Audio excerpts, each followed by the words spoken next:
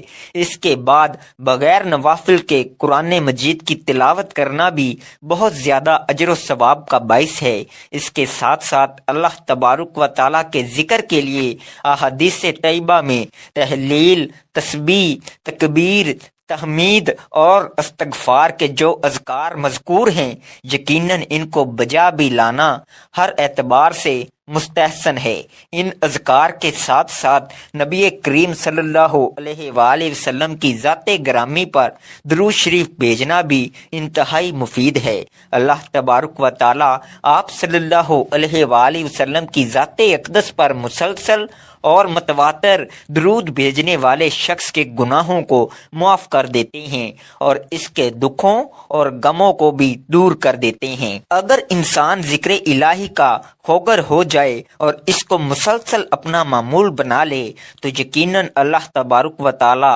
اس کی زندگی میں غیر معمولی خیر و برکات کو شامل فرما دیتے ہیں۔ اللہ تبارک و تعالی ہم سب کو بکثرت اپنا ذکر کرنے کی توفیق دے، آمین۔ ناظرین، اب چلتے ہیں وظیفے کی جانب۔ عمل یہ ہے، سب سے پہلے تو آپ درود شریف پڑھ لیں۔ درود شریف آپ جتنا چاہیں پڑھ سکتے ہیں۔ ایک مرتبہ ثواب کی نیت سے میرے ساتھ بھی درود پاک پڑھیے۔ اللہم صلی علی محمد وعلی آل محمد کما صلیت علی ابراہیم وعلی آل ابراہیم انک حمید مجید۔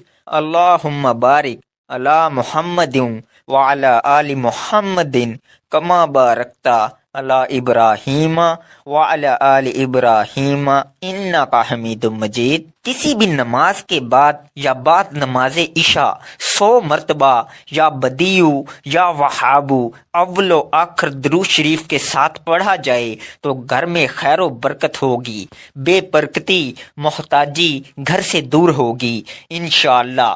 اس کے بعد ایک تسبیح سبحان اللہ و بحمدہ سبحان اللہ العظیم کی پڑھنی ہے۔ بغیر مثال کے بنانے والا بدی کا معنی ہے کسی چیز کو بغیر کسی سابقہ مثال کے نئے طور پر بنانے والا۔ اللہ تعالیٰ کے آسمانوں اور زمین کو پیدا کرنے سے پہلے نہ کوئی آسمان تھا اور نہ زمین، تو اللہ تعالیٰ نئے طور پر اسے عدم سے وجود میں لایا۔ اللہ تعالیٰ تمام مخلوق کے اعتبار سے ہی بدی ہے، کیونکہ اللہ تعالیٰ نے ہر چیز کو خود ہی وجود بخشا۔ پہلے کسی شے کی مثال موجود نہ تھی۔ اس کا کام تو یہی ہے کہ جب کسی چیز کا ارادہ فرماتا ہے تو اسے کہتا ہے ہو جا تو وہ فوراً ہو جاتی ہے۔ اور اس آیت سے اصل مراد یہ ہے کہ ایسا ہونا ممکن نہیں کہ اللہ تعالیٰ کسی شے کا ارادہ فرمائے اور وہ نہ ہو، بلکہ اللہ تعالیٰ کا ارادہ قطعی طور پر نافذ ہوتا ہے، اور کسی شے کو وجود میں لانے کے لیے اللہ تعالیٰ کو انسانوں کی طرح محنت و مشقت کی کوئی ضرورت نہیں، بلکہ اللہ تعالیٰ کا اس چیز کے وجود کا ارادہ فرما لینا ہی کافی ہے۔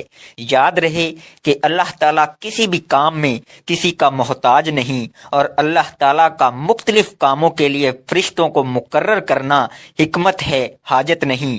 یہ بات ذہن میں رکھیے کہ اچھے کام کا نتیجہ حسین جبکہ برے کام کا نتیجہ بھیانک نکلتا ہے، لہذا برا کر کے اچھے کی امید رکھنا عقل مندی نہیں۔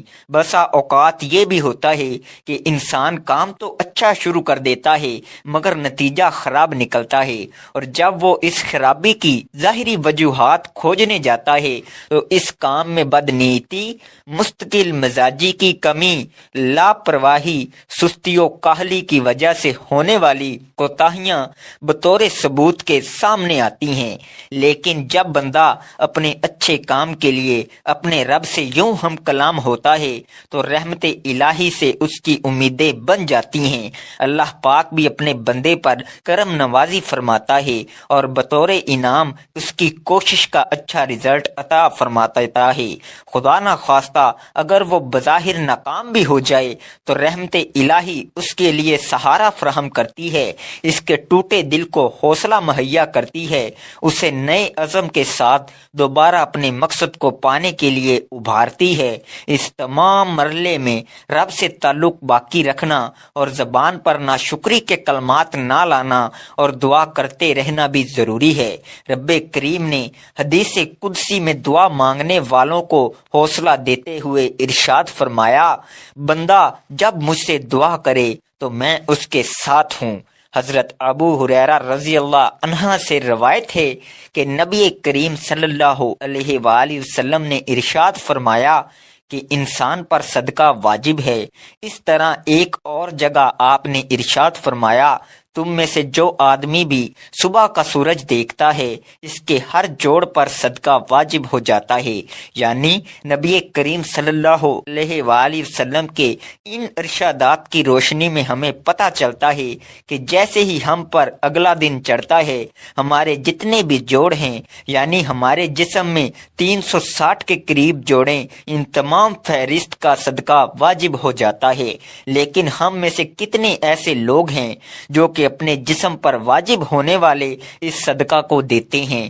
ہم میں سے زیادہ تر لوگ تو تب ہی صدقہ دیتے ہیں جب ہم بیمار پڑتے ہیں یا ہم پر کوئی بڑی مصیبت نازل ہو جاتی ہے۔ اس سے پہلے تو صدقہ دینے کا نہ تو ہمارے ذہن میں کوئی تصور ہوتا ہے اور نہ ہی ہم میں سے زیادہ لوگ صدقہ دیتے ہیں، اور یہی وجہ ہے کہ ہماری زندگیوں میں اچانک سے مصیبتیں، پریشانیاں اور تنگیاں آتی چلی جاتی ہیں اور ہمیں سمجھ نہیں آ رہا ہوتا کہ ہم زندگی میں ایسی کون سی غلطی کر رہے ہیں جس کی وجہ سے ہماری زندگی میں مسئلے اور پریشانیاں بڑھتی جا رہی ہیں، ہم پر بلائیں نازل ہو رہی ہیں، ہم پر رزق کی تنگی ہو رہی ہے اور ہم مسلسل پریشانیوں کے بوجھ کے نیچے دبتے جا رہے ہیں۔ اصل میں وہ وجہ ہوتی ہے صدقہ کا نہ دینا۔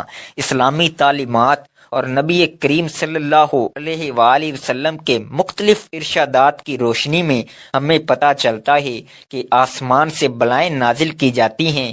یہ بلائیں اپنے ساتھ مختلف بیماریاں، مصیبتیں اور پریشانیاں لے کر آتی ہیں۔ کوئی بلا اپنے ساتھ بیماری لاتی ہے تو کوئی حادثہ، تو کوئی رزق کی تنگی، لیکن صدقہ کرنا ہمیں نہ صرف ان بلاؤں سے بچاتا ہے بلکہ غربت اور پریشانیوں سے بھی بچاتا ہے۔ صدقے کی وجہ سے ہمارے رزق اور دولت میں اضافہ ہوتا ہے اور گھر میں برکت ہوتی ہے۔ اس کے علاوہ ہمیں یہ بھی پتہ چلتا ہے کہ صرف مال خرچ کر کے ہی صدقہ نہیں دیا جاتا، بلکہ اگر آپ کسی کو سلام کرنے میں پہل کرتے ہیں تو یہ بھی صدقہ ہے، پانی پلانا یہ بھی صدقہ ہے۔ اسی طرح صدقہ دینے کے بہت سارے طریقے ہیں، جیسا کہ دو آدمیوں کے درمیان صلح کروا دینا، کسی کو سواری پر چڑھنے میں مدد کرنا، کسی کو اچھی بات بتانا، نماز کے لیے جو آپ قدم بڑھاتے ہیں یہ بھی صدقہ ہے۔ راستے سے رکاوٹیں اور پتھروں کو ہٹا دیں، دوسروں کو فائدہ پہنچانا، کسی کو دعا دینا، کسی کو پڑھانا یا کوئی چیز سکھانا،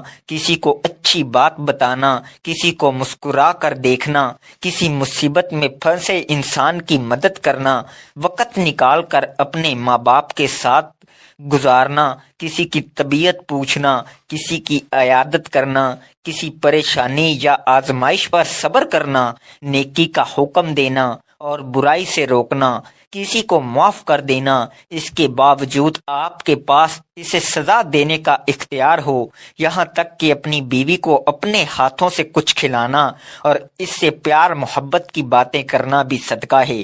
صدقہ دینے کے بے حد فضیلت اور فوائد ہیں۔ کہا جاتا ہے کہ بے شک مومن قیامت تک اپنے صدقے کے سایہ میں ہوگا۔ مسلمان ہونے کے ناطے یہ نہ صرف ہمارا ایمان ہے بلکہ عام مشاہدہ اور تجربہ بھی ہے کہ جب ہم اللہ تعالیٰ کی راہ میں خرچ کرتے ہیں، اپنی نیت صاف رکھتے ہیں اور دکھاوا نہیں کرتے، تب اللہ تعالیٰ اس نیکی کو کئی گنا بڑھا کر ہمیں لوٹا دیتے ہیں۔ اللہ تعالیٰ قرآن مجید میں ارشاد فرماتے ہیں کہ اے ایمان والو، اللہ کی راہ میں ہمارے دیے ہوئے میں سے خرچ کرو۔ ہم انسانوں کی اوقات کچھ نہیں، نہ ہی ہمارے بس میں کچھ ہے۔ ہم ساری عنایات اس رب کی ہیں جو اس جہان کا مالک ہے۔ یہ اسی ذات کا کرم ہے کہ اس نے ہمیں دینے والوں میں سے بنایا ہے، لہٰذا یہ ہمارا فرض ہے کہ ہم اس کی عطا کردہ رزق سے غریبوں، مسکینوں، لاچاروں، مجبور، ضرورت مندوں، یتیموں اور بے سہارا لوگوں کی مدد کریں۔ ان کی ضروریات کا اس طرح خیال کریں جس طرح اللہ سبحانہ و تعالی ہماری ضروریات کا خیال اور ہمارے گناہوں کا پردہ رکھتے ہیں۔ آپ اس عمل کو لازمی کریں اور اپنے رشتہ داروں اور دوستوں کے ساتھ بھی ضرور شیئر کریں۔ ویڈیو کو لائک اور چینل کو سبسکرائب کیجیے۔ اللہ ہم سب کا حامی و ناصر ہو، آمین۔